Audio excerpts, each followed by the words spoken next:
Chapter 31. How do you make a successful party? Food, friends, music, alcohol, laughter, games, lighting. If this was all, then Aarti's party had everything. The evening started out well. With help from an event manager friend, she had dolled up the house and engaged a caterer. Aryan had helped, excited about the impromptu party. Her in-laws had stayed out of the way and Aarti was glad. By the time Amitabh would come back, all her friends would be there and would give him a big surprise. Geeta and Natasha came alone and separately. They didn't sit together the entire evening and whenever Natasha said anything to Geeta, she walked away. Sarita came with her husband Jay, who said hi to everyone and went to sit in front of the TV, while the girls sat separately. Aarti served them drinks and some starters. They spoke about the tricky weather and other mundane things. No one mentioned the email. "I can't believe they're taking so much money from us," Sarita said. 500 rupees per person plus monthly maintenance charges. Maybe they can hire Shah Rukh Khan to dance for the New Year's Eve party. "Maybe I can cater for that party. What do you guys think?" Geeta said. Everyone agreed it was a good idea. "You guys remember the last time?" Sarita said. "There wasn't enough food for everyone, even when we paid through our noses." She had a hunch. "I'm sure they're pocketing most of the money. Where do the lakhs go? Can't we complain to someone about it?" Aarti said, "Do you know what I heard happened during the Holi party? Gupte took advantage of a few people. During the rain dance, everyone was enjoying themselves. We all had a bit to drink. But he was completely drunk. He came over to where the women were dancing and started dancing with the group. We all kind of danced for a bit and went away, but he followed some who joined other gangs and started grinding with them." They gasped. Jay, who had been sitting quietly in front of the TV, looked at them. It was an unwritten rule that a solitary man amongst a group of women was supposed to keep to himself. And even though Sarita had asked him to join, how could he? He would be labelled a lech if he did. He turned back to the TV, wondering if this party was ever going to pick up. Soon Aarti announced that Amitabh was on his way up. She quickly called his parents from next door, who came and greeted everyone as they sat down. Aarti switched off the lights and everyone held their breaths. Aryan was most excited and could hardly contain his giggles. They heard the door click. When Amitabh entered, Aarti flicked the lights on and everyone yelled, "Surprise!" Amitabh was truly surprised. Aryan ran into his arms. "Were you surprised, Papa?" Amitabh gave Aarti a hug. "Hey, guys! Thanks, babe. I have to get my breath back." He leaned over and gave his parents a kiss. They got up and said they were going back to their house because they wanted to turn in early. Amitabh's father had to get up for his morning walk ritual. Aryan was packed off to bed because there was school the next day. Aarti set up the karaoke machine. Sarita asked Jay to take the mic, but he was coy.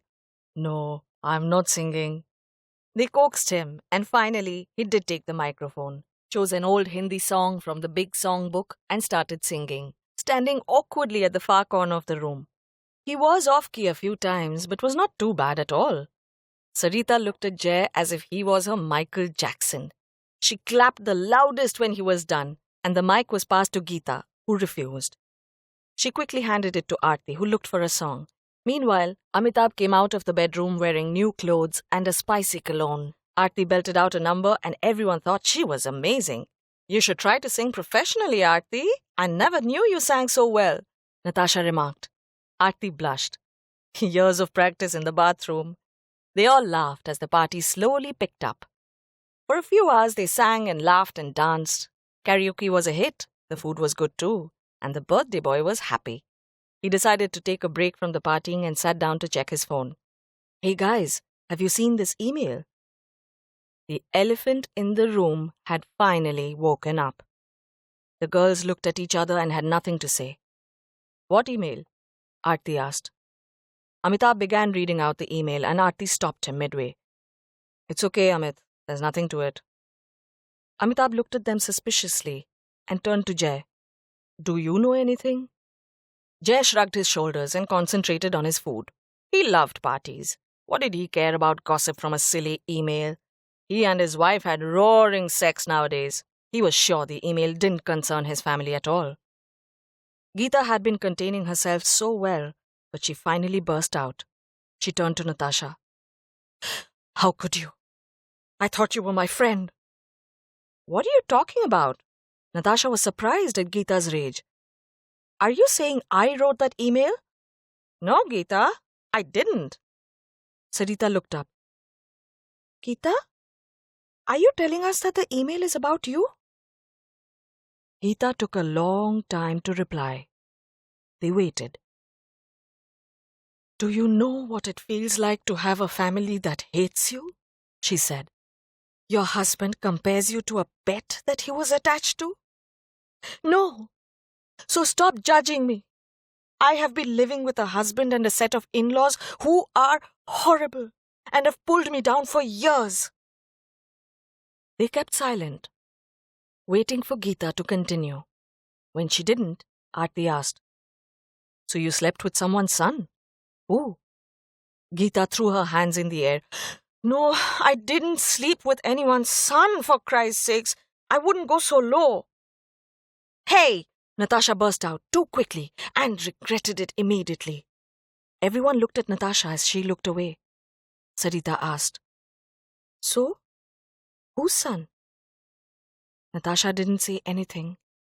She looked down as tears welled up in her eyes. Geeta guessed and told Sarita, Yours. Sarita and Jay shrieked in unison, What? Natasha shot Geeta a dirty look and said, Well, I'm not running between floors with men on 2 floors, and that too, brothers? How disgusting are you, Geeta? Geeta got up from the dining table and kept her plate in the kitchen. She was done with this party. She wanted to go home and never see these women again. They knew nothing about her life. How can they judge her about Sahil? Aarti got up and stopped her from walking out. Geeta, wait. Let's talk about it.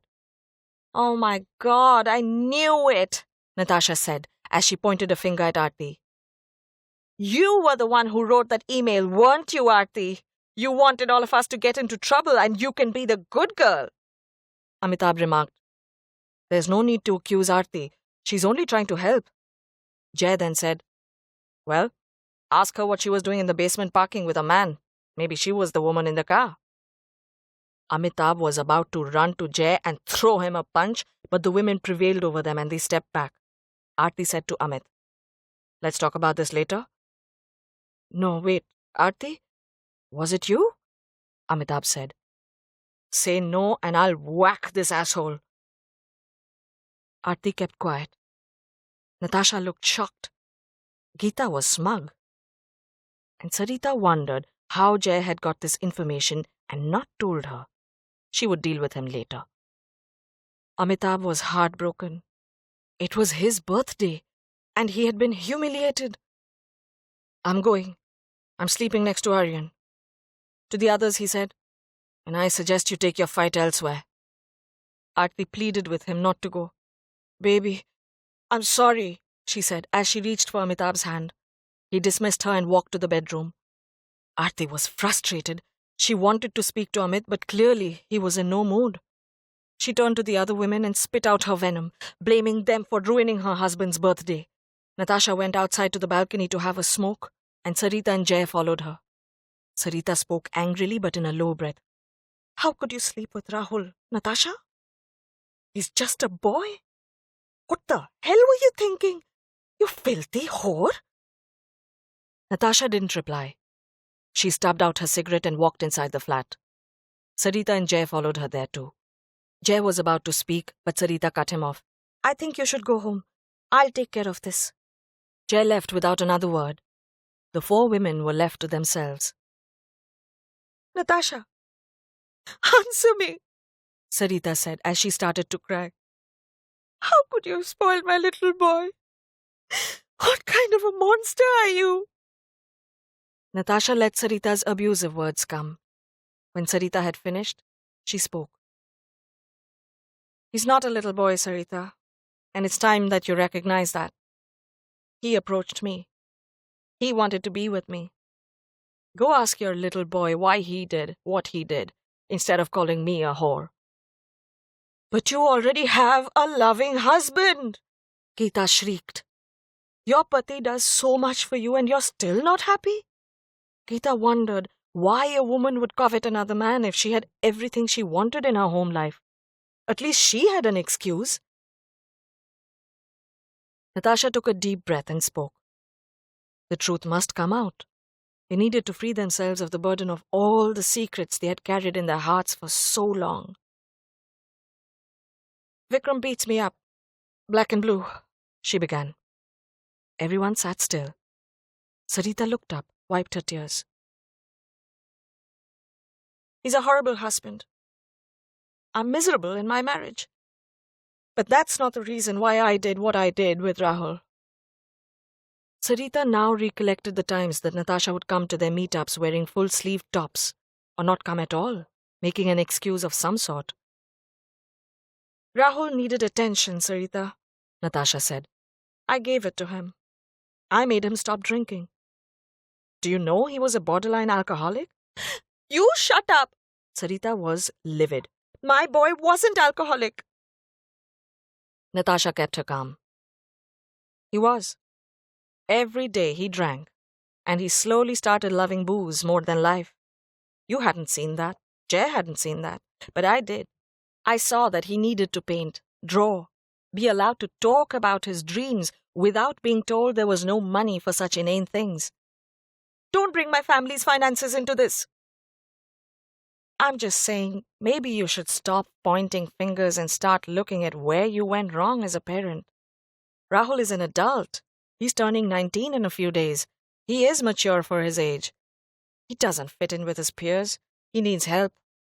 I just gave him what he needed. Sarita almost picked up the coffee planter to throw it at Natasha's face. Natasha was stunned at the violence, but Geeta stopped Sarita's hand and spoke gently. Let Natasha be. Anyone who has gone through what she's had deserves a break. But Sarita was still upset and looked away.